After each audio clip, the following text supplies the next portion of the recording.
ये 26 और 27 जून का एक घटनाक्रम है, जहाँ पर कुछ व्यक्ति विशेष ने एक जो तिगांव में क्षेत्र में एक समीर जो कंप्लेनेंट थे एक वकवे के, वो रहते हैं। उस दौरान उनके साथ ब्रूटली काफ़ी मारपिटाई करी गई और ब्रूटली उनको हर्ट करा गया।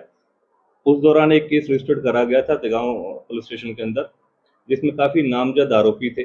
और जब सीसीटीवी उसकी खंगाली गई और चेक करा गया, तो एक जो मारपिटाई की वीडियो थी वो भी काफ़ी वायरल हुई। उसी का संज्ञान लेते हुए हमारी कमिश्नर पुलिस श्री सतेंद्र गुप्ता के मार्गदर्शन में, डीसीपी क्राइम श्री मुकेश मल्होत्रा के दिशा निर्देश में, हमारी क्राइम ब्रांच सेंट्रल की टीम काफ़ी समय से इन जो सस्पेक्ट से आरोपी थे, इनको धरपकड़ के लिए काफ़ी कोशिश करी जा रही थी। इसमें कुछ लोग पहले भी अरेस्ट हो चुके हैं, लेकिन उसमें एक मुख्य संदिग्ध था जिसका नाम भारत उर्फ भालू है। ये मुख्यतः गौतम बुद्ध नगर उत्तर प्रदेश का रिहायशी है, लेकिन हाल में फ्रेंड्स कॉलोनी बल्लभगढ़ में रह रहा था। जो सीसीटीवी देखी गई तो उस दौरान देखा गया कि काफ़ी ब्रूटली काफ़ी लोगों ने इस वारदात को अंजाम दिया। लाठी, डंडे, हथौड़े और इस तरीके की चीज़ों को प्रयोग करते हुए जो कंप्लेनेंट था उसके ऊपर वारदात करी गई और काफ़ी गंभीर चोटें उनको आई। उस संबंध में जब ये सीसीटीवी को और गहनता से उसकी जांच करी गई, तो उसमें पता चला कि कुछ व्यक्ति विशेष इनके पास जिनका वेपन भी था और आर्म्स कैरी कर रखा था वो वारदात करते वक्त। तो उसकी पहचान सुनिश्चित करी गई और हमारी इन्फॉर्मर्स के थ्रू इस चीज़ को और पुख्ता करा गया और हमारे पास एक इन्फॉर्मेशन के थ्रू टिप ऑफ हुआ कि जो ये भारत उर्फ भालू है, ये किसी अन्य दूसरी ऐसी ही गैरकानूनी गतिविधि को अंजाम दे सकता है।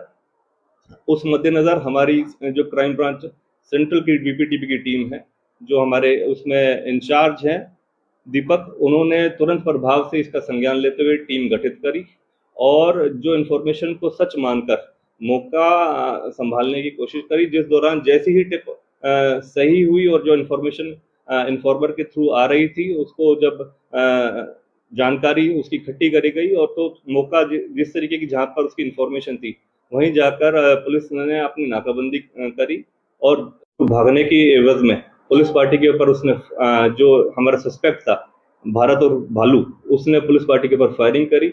लेकिन अपना निडरता दिखाते हुए जो पुलिस पार्टी है उसमें सब इंस्पेक्टर राज सिंह को उस दौरान मुठभेड़ के दौरान गोली भी लगी, लेकिन लकीली उन्होंने बुलेट प्रूफ जैकेट डाली हुई थी तो उनका बचाव रहा। और मौके को ही संभालते हुए जो इंचार्ज दीपक हैं हमारे क्राइम ब्रांच सेंट्रल के, उन्होंने मौका संभालते हुए अपनी जान माल की सुरक्षा के मद्देनज़र और अपने साथियों की जान माल की सुरक्षा के मद्देनज़र उसके ऊपर रिटेलिएट फायर, उसको वार्निंग फायर देने के साथ साथ उसके ऊपर फायरिंग जब पैर की तरफ फायर करा तो उसको वहाँ मौके पे वो भी इंजर्ड हो गया। क्रॉस फायरिंग में वो इंजर्ड हुआ और उसको पकड़ने में सफलता प्राप्त करी।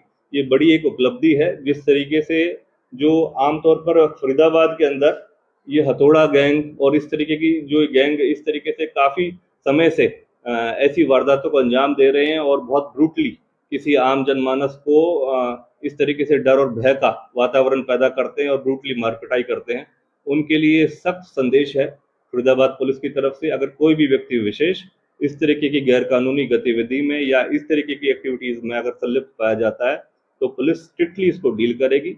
चाहे वो कितना ही भागने की कोशिश करे, कहीं से भी पुलिस अपनी तरफ से बेस्ट ऑफ द एफर्ट्स डाल के उसको पकड़ेगी और नियम अनुसार कार्रवाई भी करेगी। तो आप सभी के लिए ये एक स्ट्रिक्ट संदेश है। इसके ऊपर जिस तरीके से मैंने बताया कि भारत उर्फ भालू के ऊपर 5,000 रुपये का रिवॉर्ड भी था और पहले से भी इसके काफ़ी आपराधिक पृष्ठभूमि से ये बिलोंग करता है। 4 ऐसे लूट, स्नैचिंग, अपहरण और जो हत्या के प्रयास के संबंध में इसके ऊपर केस रजिस्टर्ड है। कुछ हो? हथियार की बात करेंगे, उसके ऊपर हथियार था, विशेष में बात वो कौन सा हथियार था?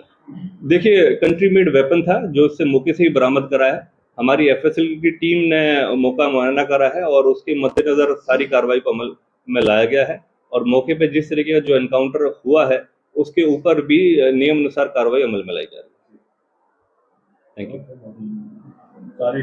यू।